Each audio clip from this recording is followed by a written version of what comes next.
రాష్ట్ర రాజకీయాల్లో power star వెలిగిపోతున్నాడు. ఏ ముహూర్తాన వారాహిని ప్రారంభించాడో జనంలోకి దూసుకుపోతున్నాడు. వైసీపీ అక్రమాలు అన్యాయాలను ఎత్తి చూపుతూ ప్రజాకోర్టులో నిలబెడుతున్నాడు. వైసీపీ ఒక దశలో ఎదురుదాడికి దిగిన రివర్స్ టెండరింగ్లా వైసీపీకే దెబ్బ తగలడంతో కాస్త వెనక్కి తగ్గింది. వాలంటీర్లపై పవన్ కళ్యాణ్ చేసిన వ్యాఖ్యలపై ఆయన్ను ప్రాసిక్యూట్ చేయాలంటూ ప్రభుత్వం జీవో విడుదల చేయడం సంచలనాలకి కేంద్ర బిందువైంది. దీనిపై జనసేనాని కూడా ధీటుగానే స్పందించారు. జైలుకి నువ్వా నేనా అన్న రీతిలోనే కౌంటర్లు ఇవ్వడంతో రెండు పార్టీలకు చెందిన సోషల్ సైనికులు మరో యుద్ధాన్ని ప్రారంభించారు. అసలు పవన్ని అరెస్టు చేసే దమ్ము ప్రభుత్వానికి ఉందా? అసలు జన సైనికులను దాటుకుని టచ్ చేయగలరా? పవన్ పై విడుదల చేసిన జీవో పైన స్పెషల్ స్టోరీ మీకోసం. నేను Shanti. Welcome to Deeksha media.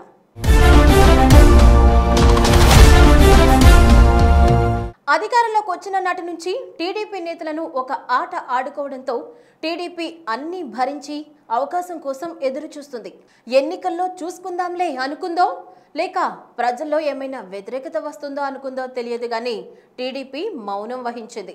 ఈ నేపథ్యంలో వారాహి యాత్రలో పవన్ పోరాడితే పోయేదేముందిలే అన్నట్టు వైసీపీపై యుద్ధం ప్రకటించాడు. ఏకంగా వైసీపీకి రక్షణ గూడగా ఉన్న వాలంటరీ వ్యవస్థపై అస్త్రం ఎక్కుపెట్టాడు. ఎక్కడ తగలాలో వైసీపీకి అక్కడ తగిలింది.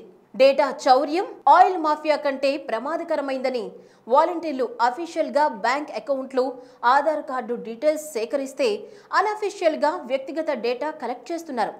ఉదాహరణకి ఈ ఇంట్లో ఎంతమంది ఉన్నారు, ఎవరెవరిని కలుస్తున్నారు, ఎక్కడికి వెళుతున్నారు, వేరే సంబంధాలు ఏమైనా ఉన్నాయా అన్న డేటా కూడా సేకరిస్తున్నట్లు నా దృష్టికి వచ్చిందని పవన్ అన్నారు.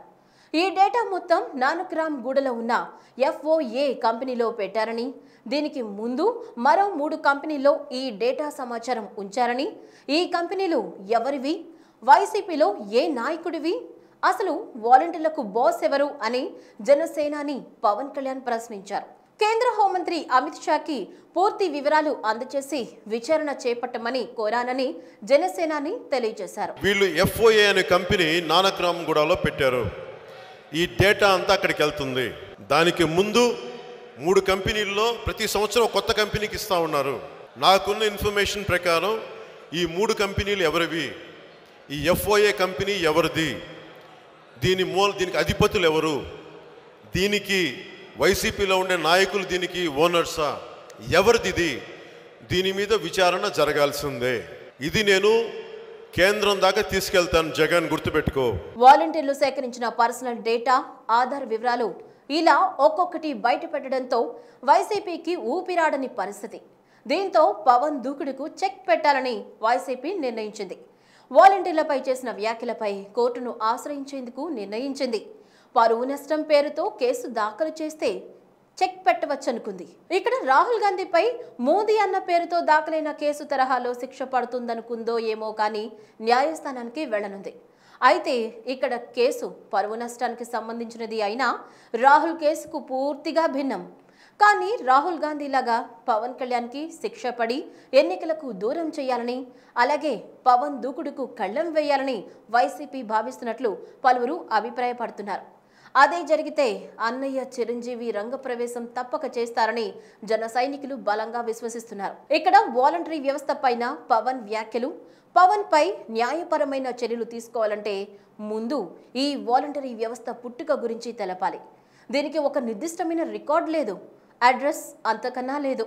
ఇది ఒక రాజకీయ పార్టీకి సమాచారం అందించే ప్రైవేట్ వ్యవస్థగా నిపుణులు చెప్తున్నారు. వీరికి వేతనాలు ప్రభుత్వం చెల్లిస్తున్నందున ప్రజాధనం వృధా పేరుతో ప్రభుత్వానికి ఎదురు దెబ్బ తగలవచ్చు. ఏది ఏమైనా వైసీపీకి ప్రతి విషయంలో కోర్టును ఆశ్రయించడం, మొట్టికాయలు వేయించుకోవడం సర్వసాధారణం కాబట్టి పవన్ విషయంలో కూడా అదే జరుగుతుందని రాజకీయ న్యాయ నిపుణులు వ్యాఖ్యానిస్తున్నారు.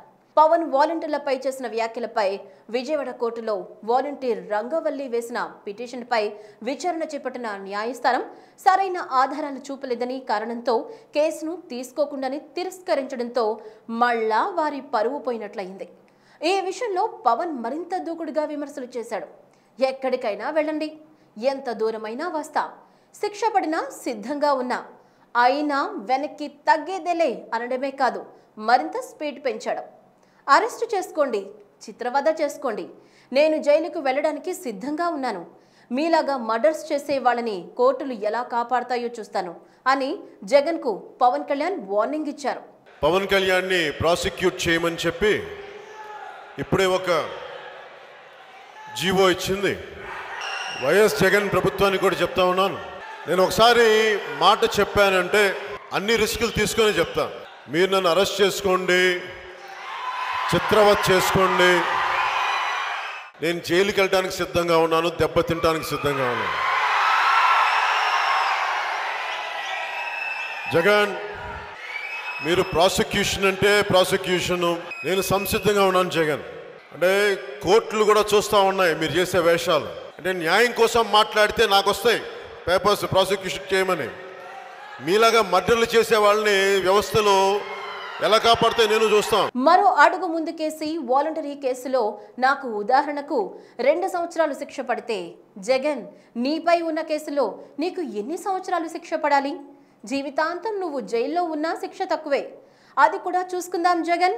ఎలాగో సీఎం పీఠం ఎక్కేది నేనే, నీవు జైలుకు వెళ్ళక తప్పదు అంటూ పవన్ ధీమాగా చెప్పడం రాష్ట్ర రాజకీయాల్లో సంచలనం కలిగించింది. జగన్ ని ఇంటికి పంపించాలి, కుదిరితే చర్లపల్లి జైలుకి పంపించాలి కుదిరితే. నన్ను ప్రాసిక్యూట్ చేయమని నా మీద కేసు పెట్టావు. గుర్తుపెట్టుకో జగన్, నీ ప్రభుత్వానికి కిందికి లాగేది ఇదే. నీ మైనింగ్ అక్రమాలను ఒక్కొక్కటి బయటికి తీస్తా, మీకు రోజులు దగ్గర పడ్డాయని పవన్ మాస్ వార్నింగ్ ఇచ్చాడు. ఈరోజు నువ్వు నన్ను ప్రాసిక్యూట్ చేయమని నువ్వు నా మీద కేసు వేసావు ప్రభుత్వం మీద. గుర్తుపెట్టుకో, నీ ప్రభుత్వాన్ని కిందకి లాగేది ఇదే. ఇక్కడితో ఆగదు జగన్, ఇక్కడితో ఆగదు. మీ మైనింగ్ అక్రమాల దగ్గర నుంచి, మీ దోపిడీల దగ్గర నుంచి అన్ని బయటికి తీస్తాం.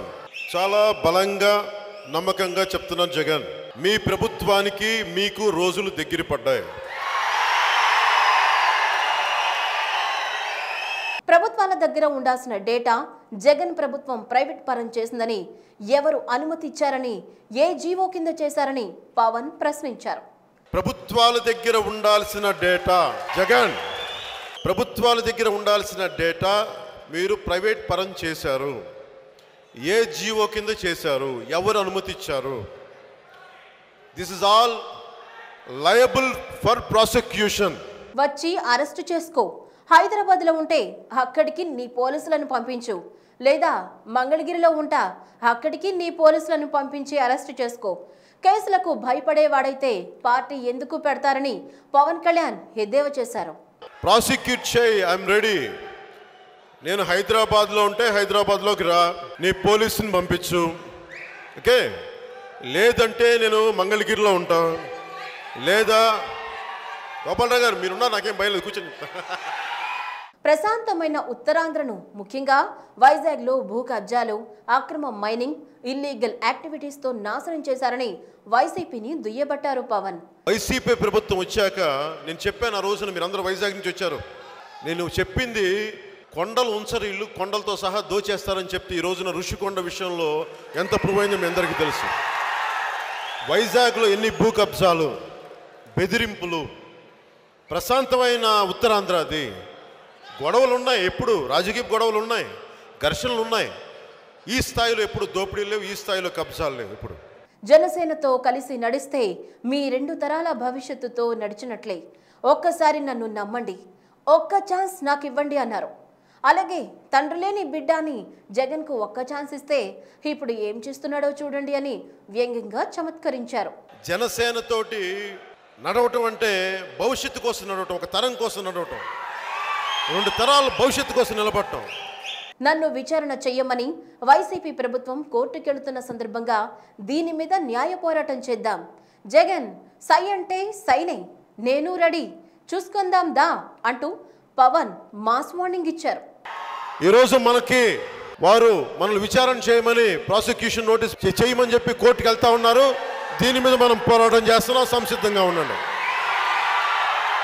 ఓకే జగన్, చెప్పారు కదా, సై అంటే సై అని, రెడీ రా, చూసుకుందాం. 2.5 లక్షల మంది యువతకు ఉద్యోగాలు ఇస్తారని చెప్పి వాళ్ళని 164 రూపాయల 30 పైసలకు జగన్ కొనేశాడని, వాలంటీర్లకు జరిగిన అన్యాయానికి వారి పక్షాన జనసేన పోరాడుతుందని జనసేనాని గట్టిగా చెప్పారు. ప్రజలు బాగుండాలంటే ప్రభుత్వం మారాలి, జనం బాగుండాలంటే జగన్ పోవాలి అని పిలుపునిచ్చారు. జగన్ గుర్తుపెట్టుకో, వాలంటీర్ వ్యవస్థ యువతని 2.5 లక్షలు ఉద్యోగాలు ఇస్తానని చెప్పి వాళ్ళు 164 రూపాయల 33 పైసలతో కొనేసావు జగన్. నువ్వు మోసం చేసినందుకు యువతని మేము తిరగబడతాం. జనసేన యువతకు అండగా ఉంటుంది, వాలంటీర్లకు అండగా ఉంటుంది. అలాగే ప్రజలు బాగుండాలంటే ఏం కావాలి? ప్రజలు బాగుండాలంటే ప్రభుత్వం మారాలి, జనం బాగుండాలంటే జగన్ పోవాలి. పవన్ దూకుడుకు జగన్ ప్రభుత్వం సంధించిన జీవో కళ్ళెం వేస్తుందా? అసలు పవన్ కళ్యాణ్ని అరెస్టు చేసి ప్రాసిక్యూట్ చేసే ధైర్యం వైసీపీ చేస్తుందా, లేదా దూకుడు మరింతగా పెంచుతాడా? ఈ ప్రశ్నలకు సమాధానాలు త్వరలో ప్రారంభం కానున్న వారాహి 3వ విడతలో తేలిపోతుంది. ఈ వీడియో కనుక మీకు నచ్చినట్లయితే సబ్స్క్రైబ్ చేయండి, లైక్ చేయండి, షేర్ చేయండి. మరిన్ని అప్డేట్స్ కోసం మా బెల్ ఐకాన్ని క్లిక్ చేయండి.